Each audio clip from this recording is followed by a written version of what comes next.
In a land far away, there existed a farmer who tended to his crops diligently.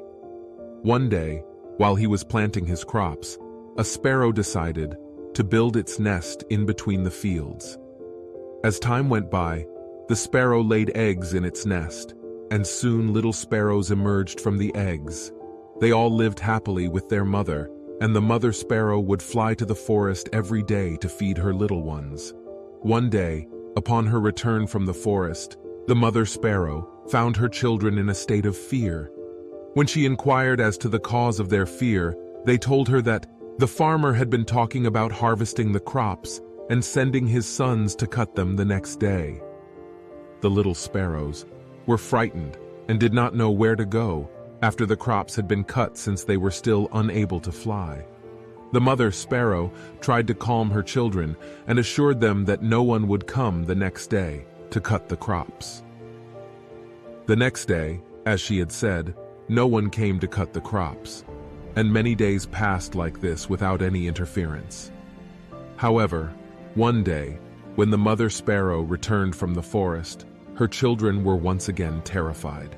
They told her that the farmer had come again and was talking about harvesting the crops. This time he said he would send the laborers to cut the crops. The mother sparrow again tried to reassure her children that no one would come the next day to cut the crops. The next day, as predicted, no one came to cut the crops, and many days passed like this. Then, one day, the little sparrows once again told their mother that the farmer had come and was talking about harvesting the crops. This time, the farmer had said that he would come himself to cut the crops. Upon hearing this, the mother sparrow became worried and told her children that they needed to leave the place immediately and find a new nesting spot.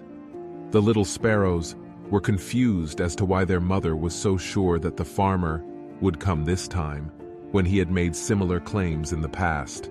But the mother sparrow explained that this time was different. She explained that the farmer had been relying on his sons and laborers to complete the work in the past, but this time he had decided to do it himself. Therefore, tomorrow, he will definitely come to harvest his crops. The little sparrows had learned to fly by now, so they flew away from there and made their nest in another place. The next day, the farmer arrived at the fields and started harvesting, but the bird and its children had already left the field. This story serves as a reminder that those who depend on others for their work will never be successful. It is important to take help when needed, but one should always strive to do the work oneself. Self-help is always respected, and others also help those who help themselves. Therefore, if you have any dreams in your life, never depend on others to fulfill that dream. Instead, take matters into your own hands and work towards your goals, and you will surely be successful.